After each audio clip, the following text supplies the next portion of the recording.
तो पिला माने आज भिडियो संपूर्ण भाव में +3 4th semester ethics and value समस्त पिला गुरुत्वपूर्ण भिडियो देखो गोटे आर्ट्स पिला हो कि गोटे साइंस पिला हो कि गोटे कॉमर्स पिला हो माने उभय स्ट्रीम पिला आज भिडियो गुरुत्वपूर्ण देखो जेकोसी अनर्स था 4th सेमिस्टर पिला समस्त देखो तुम इथिक्स एंड वैल्यू समस्त कंपलसरी रही इथिक्स एंड वैल्यू कौन पिला माने ना तुम 25 मार्क एग्जाम हुए तो पिला माने तुम मैंने हल्का नियो ना बुझेगा गोटे पिला 3 मार्क 5 मार्क कौन सी माने बहुत पिला माने बहुत स्कॉलरशिप हो रही किसी पिला फेल होती तेणुक मार्क को खातिर कर तेणुक या माने एबेरु देख तुम एग्जाम को अधिक बेसी दिन ना तेज जब एबेरु देखो से कौन तुम रिविजन हो प्रथम थर देख एग्जाम 2 दिन थी से देख इथिक्स एंड वैल्यू तुम मुंड किसी पशिबन कमेंट सेक्शन कह सर हमको बुझी पार्नु आम दिने अच्छी तो से कौन करना तुम टाइम अच्छी एना तुमने देख इथिक्स एंड वैल्यू तो नीतिशास्त्र मूल्यबोध विषय है कि तो सब पिला देखो चलते भिडियोटी आम फास्ट रु लास्ट देखा और बुझा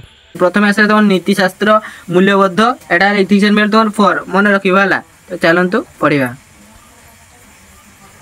देखो प्रथम कौन अच्छी तुम यूनिट 1 रे देखो पिला तुम प्रथम अच्छी जे ज्ञान ही शक्ति तुम शिक्षार अर्थ और उद्देश्य विषय अच्छी तो चलते आम से यूनिट 1 संपूर्ण भाव में पढ़ा देखो तुम शिक्षार अर्थ और उद्देश्य कौन सब रही तो आम जाना देखो पिला कौन अच्छी ना ज्ञान अर्थ धारणा तुम concept and meaning of knowledge है तुम जो तुम ज्ञान माने कौन बुझेगा ना शिक्षा दार्शनिक शिक्षा को तुम जाज्ञाजन मध्यम और अंतिम परिणति रूप में ग्रहण करी शिक्षा हूँ ज्ञानामृत है ज्ञानर अमृत ज्ञानामृत तो जे यही अमृत पान न कर जीवन निरर्थक माने जे पाठ न पढ़ी तार जीवन निरर्थक से शिक्षार अमृत पान कर मनीष केवल से इह जीवन नुहे से पर जीवन को सार्थक कर पथ पाई थाए केवल एवेका जीवन नुहे है तार पर जीवन को से सार्थक कर जाए देखो जदि गोटे पिला माने शिशु बेर से पाठ को ग्रहण कर पाठ टी पढ़ला कौन से कौन ताको माने खाली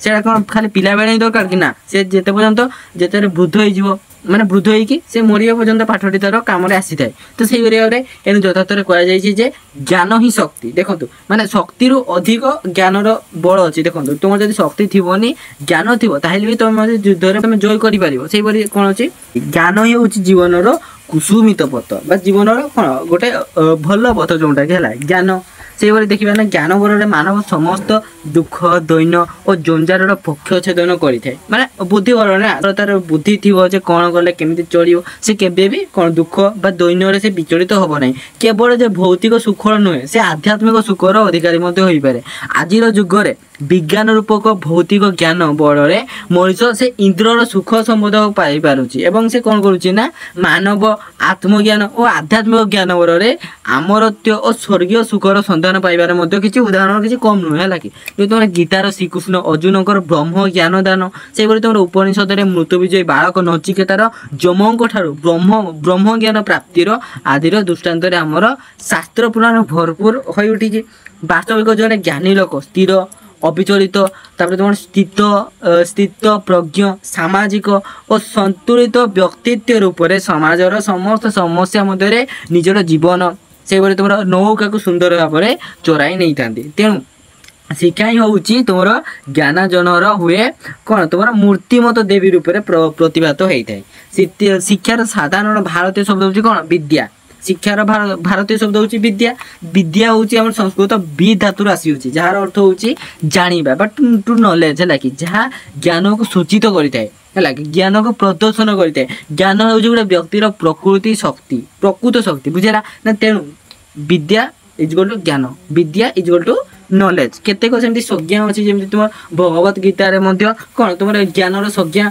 एठार कहुई कौन अच्छी ना पृथ्वी में ज्ञान सदृश पवित्र वस्तु किसी ना सब पवित्र वस्तु कौन ज्ञान एटा तुम भागवत गीतार अच्छी तुम उपनिषद कौन अच्छी ना सा विद्या जा विमुक्त है तार पाणिनि कहते अष्टाध्याय प्रकृति ठार मिलता ज्ञान ही हूँ शिक्षा श्री अरविंद कहते मानव निजे हूँ ज्ञानर उत्स विद्या विद्या ददाति विनयम विनया जाति पत्रत्याम धनमापन्नी धना धर्म तत्व सुखम देखो तुम विद्या विनय को प्रदान करे एवं से विनय मनीष से पात्रत्व को प्राप्त होता है पात्र फल से धन लाभ होता है तेणु विद्या को से गुप्त धन बोली कहते है देख न चोरंग हाज्यंग न च राजंग हाज्यंग न भातृंग भाज्यंग च बाहारकारी व्ययकृते वर्धते एवं नित्य विद्याधन सर्वधन प्रधान। देखो कौन अच्छी ना तुम चोर द्वारा अपहृत हुए ना विद्या को विद्या के चोर हुए ना। देखो समस्त वस्तु तुम चोर हो पारे कि विद्या के चोर हो पार ना। तेणु राजा द्वारा मध्य से हरण हो पार ना। राजा मानकर से गोटे भागर योग्य हो पार ना। विद्या क्या मतलब भाग रूप में प्रदान कर मनुष्य भार मध्य नुहे। तेणु दान कले प्रतिदिन वर्धित होता विद्यारूपी एक सबुठार बड़ अटे। विद्या नाम नरस्य रूपमधिकं प्रच्छन्न गुप्तम धनम विद्या भोगकारी जस सुखकारी विद्या गुरुणाम गुरु। विद्या बंधुजन विदेश गमन विद्या परं दैवतम विद्या राजसुपूजते नहि धनं विद्या विहीनं पशु।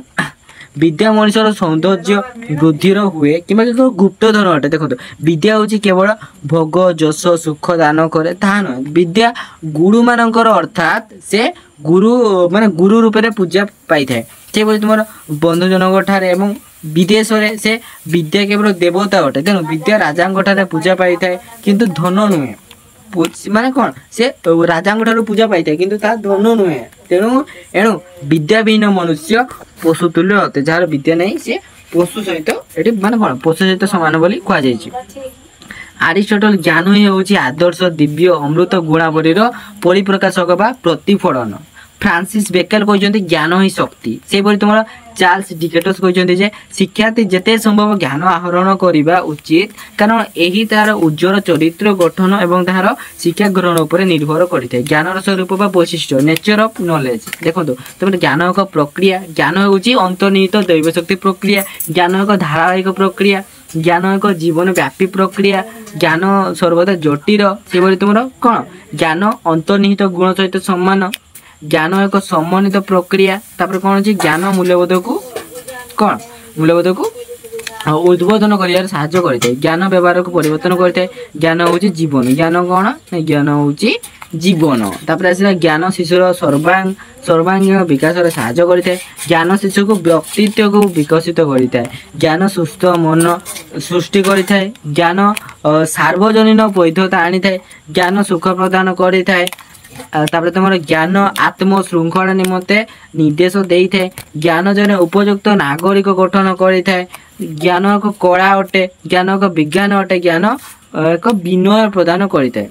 तापर तुम सोर्स ऑफ नॉलेज बा तुम ज्ञान उत्स गुड़िक कौन कौन ज्ञान उत्स हूँ विश्वास जन्मगत प्रवृत्ति आत्मविश्लेषण अंतर्निहित गुण विकास उपलब्धि कारण स्मृति प्रमाण प्रत्यक्षबोध इत्यादि। भारतीय शिक्षा दर्शन जुगे जुगे शिक्षार विमुक्ति अर्थर ग्रहण कर शिक्षा असत्य अज्ञान और मृत्यु सदृश बंधन विमुक्त प्रदान करता।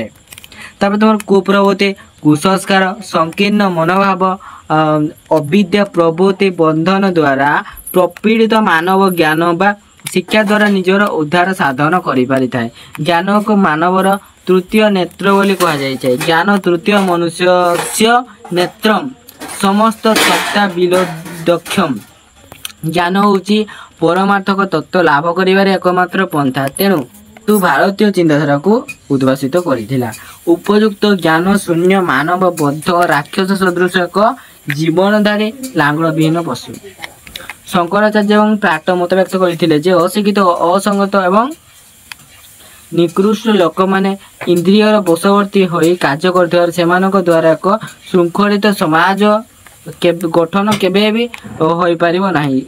जो माने ज्ञान बा बौद्ध शक्ति द्वारा प्रणोदित हो कर्तव्य संप्रदान करती से माने ही प्रकृत मुक्त सुसंजत एवं से मानक द्वारा ही एक सुस्थ श्रृंखलित नीतिपूर्ण समाज गठन हो पार। शंकराचार्य इंद्रिय को बंधन रज्जु और ज्ञान को मुक्ति आयुध रूप में परिकल्पना करिसेंती।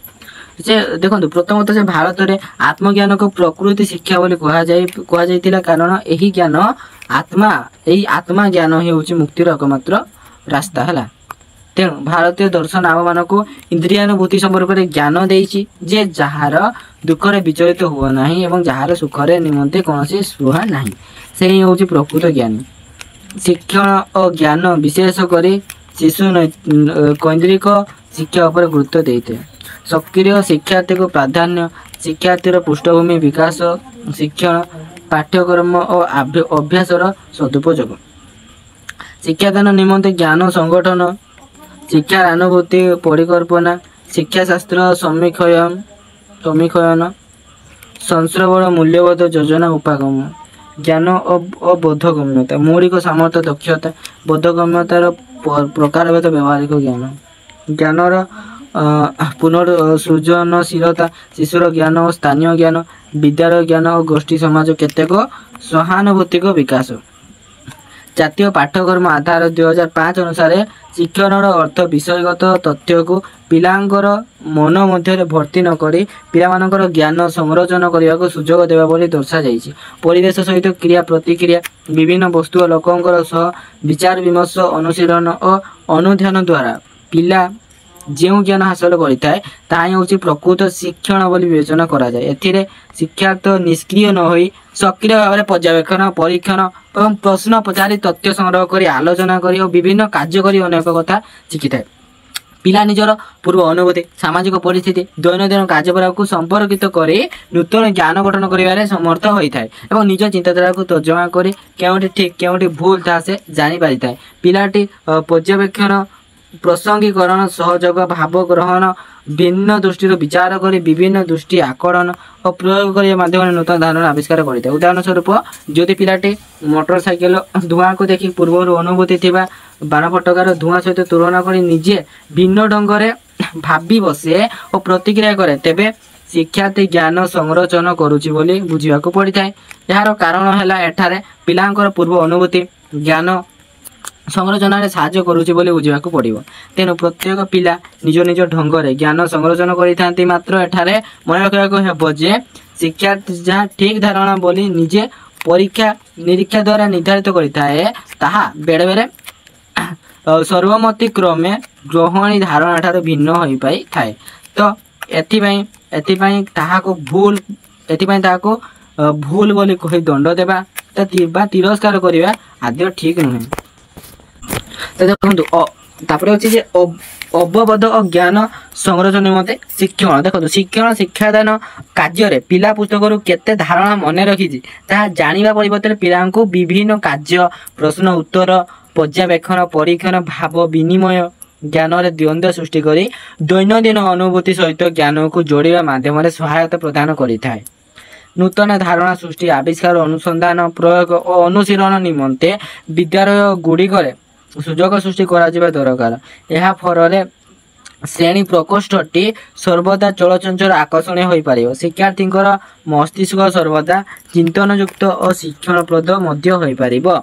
मानव जीवन एक समस्या विजड़ित जीवन आरंभ जो दिन समस्या आरंभ से ही दिन तेणु यही समस्या बहुल जीवन को किभली भाव में सफलतार सहित सामना करने पड़ो ताही हूँ चिंतनर विषय। तेणु एथि निमंते ज्ञानर अनुसंधान एकांत प्रयोजन। तो प्रोक्त ज्ञानर अनुसंधान निमंते आमको केते गुड़िए पद्धति अवलंबन करने को होता है सेगुड़िक एठारे आलोचना करागला। प्रवृत्ति पद्धति अथॉरिटी मेथड गोटे कथारे अछि बड़रे पचारि सानरे विचारी। प्रकृत यही उक्ति एकांत परिधान योग्य। केउ अवमानकार मनीष तार सुविधा असुविधा भल मंद प्रभृति विषय बड़ मानकर ठार उपदेश ग्रहण करें। प्राचीन काल में मानव जेते बन्या बात्या दुर्भिक्ष बा कौन प्राकृतिक विपर्ययर सम्मुखीन होता से से अभिज्ञान संपन्न व्यक्ति मान ठार निराकरण बा कारण सम्बन्ध पचारि बुझुला। कारण पुराणा लोक मानकर एही विषय अधिक ज्ञान और अभिज्ञता रही है। मध्य जुगर मध्य प्लाटो अरिस्टोटल चर्चर पिता प्रभृति सत्यर उत्स निमंते अनुभूति संपन्न व्यक्ति मानक ठार तथ्य संग्रह निमंते व्रती थिले। आधुनिक मानव मध्य जेतेबेले जेकोसी असुविधार सम्मुखीन होउची से बड़ मानक ठार उपदेश ग्रहण करने को मध्य बाध्य होउची। कारण से माने अनुभव करुवा और समस्या को किपरि प्रतिहत करिसंती तो ताहा तांकर अनुभूति रही। तेणु से माने एही परिप्रेक्षी मतामत देइसंती जे जो मतामत को आधुनिक मानव ताहार नूतन ज्ञान भाव में ग्रहण करिथाए उक्त ज्ञान को पाथेय करी से सम्मुखीन होइतिबा समस्या को समाधान करियार सफल होइते। परंपरा पद्धति संस्कृति प्रथा परंपरा ही मानव समाजर सृष्टि। आम पूर्वपुरुष मानकर चालीचरण वेशभूषा खाद्यपेय कथबार्ता भावभंगी प्रभृति आम्भे परंपरार पाई से जुग जुग धरी सम्मुखीन हो आसुवा विभिन्न समस्या एवं से समस्यार समाधान आदि इतिहासर मुख्य साक्षी मात्र तुलनात्मक भाव में पर्यवेक्षण कले जना जाए जे से दिनर समस्या आज दिनर समस्या मध्य अनेक प्रभेद से समस्या जहाँ थिला आज समस्या जे ठीक से ताहा नुहे जे तेणु से समस्यार समाधान जेपरी होइथिबो ए समस्यार समाधान जे सेहीपरि होता भाव भूल निश्चित भाव में फरक थिबो तथापि परीक्षा कर देखा जाइछि जे परंपरा मिलुवा ज्ञान आदि समस्या समाधान क्षेत्र में एक प्रमुख भूमिका ग्रहण करिछि तेणु परंपरा मिलुवा ज्ञान बा संपूर्ण रूपे अदरकारी एकथा कह जाई न पारे कारण अतीतर मंजी वर्तमान महाद्रुम अनुभूति पद्धति एक्सपीरियंस मेथड आमर निजस्व अनुभूति प्राचीन हो पारे मात्र ज्ञानार्जन सेगुड़िक मौलिक और बेस परिचित पूरा कारण जाजावर माने विभिन्न जनजातिर लोक माने सेमानकर निजस्व अनुभूति को जानी जे केतेक बणुआ फल फलमूल सेवन कले से रोगरे पड़ पारती जे केउ फल केउ ऋतु पाचि थाए और केउ ऋतु केउ समय नदी में बन्या जल आसी थाए पर्वतर शिखर देश में केबे भी जल न थाए इत्यादि तेणु जिते आधुनिक मानव से सब समस्यार सम्मुखीन होता है से जो मैंने असुविधार सम्मुखीन हो समस्यार बाट पाती से अनुसरण करने को बाध्य होता एपरिक पाने निजर प्रश्नर उत्तर पाइबा निमंते निजर अभिभावक पितामाता भाई भौणी तथा शिक्षकों सहित परामर्श करते कारण केवल अनुभवी जड़े अनुभवर वेदना अवरोह पद्धति आसला तुम कौन डेडुकेटिव मेथड है गवेषणा एक बुद्धिदीप्त अन्वेषा यह नूतन सत्य उद्घाटन सहायक होता है मानव प्रकृतिर यार भूमिका अपरिहार्य और भारतीय चिंताधारा दर्शन आधारित मात्र ग्रीक माने ही होची प्रथमे युक्तिनिष्ठ तात्विक प्रक्रियार प्रवक्ता थिले विशिष्ट दार्शनिक और शिक्षाविद एरिस्टोटल फिलोजेस्टिक रीजनिंग तुम साइलोजिम ओडिया जहाँ को तुम त्रिअंगी वाक्यर प्रवर्तक बोली कह जाए से प्रथम साधारण सत्य और निषेध सत्य माध्यम संपर्क विचार कर एक सिद्धांत पहुँचा प्रक्रिया एरिस्टोटल परिकल्पना नित्य दृष्टांत माध्यम कथाटी स्पष्ट हो साधारण सत्य तुम मेजर प्रमिज जोटा मनुष्य एक विचारवंत प्राणी विशेष सत्य माइनर प्रमिज जोटा देख राम एक मनुष्य जमती तापर सिद्धांत होची राम एक विचारवंत प्राणी यही पद्धति को अवरोह पद्धति बोली कह जाए आरोह पद्धति कौन ना तुम इंडुकेटिव मेथड बहु शताब्दी पर फ्रांसिस बेकन हूँ फ्रांस बेकन विशेष सत्य साधारण सत्य पहुँचा पद्धति आविष्कार कले जहाँ और कौन कह जाए ना आरोह पद्धति तुम इंडुकेटिव मेथड कहगला मात्र से प्रकार विभिन्न समस्यार समाधान संभवपर है ना परीक्षण कर देखा जे यही पद्धति समजातीय एकाधिक घटना को विश्लेषण और तुलना कर साधारण नियम प्रतिपादन करा जाय थाए जहाँफल व्यक्ति विशेषज्ञ जुक्ति करिवार विभिन्न शक्तिर अधिकारी हेबा संगे संगे नूतन ज्ञानार्जन निमंते सम्मत होता है परवर्ती काल 19 शतक चार्ल्स डार्विन एरिस्टोटल अवरोह पद्धति और बेकनकर आरोह पद्धतिर सहायतार विवर्तन को बुझाइक प्रचेषा कले जहाँफल दि ओरिजिन ऑफ स्पेसीज यही द्विविध प्रक्रिया परीक्षण निरीक्षण फल एणु गवेषणा वैज्ञानिक पद्धतिर शुभारंभ है पद्धति यही समस्त प्रक्रिया नहीं निर्धारित होता है। तो आज वीडियो ये रहा। जय जगन्नाथ।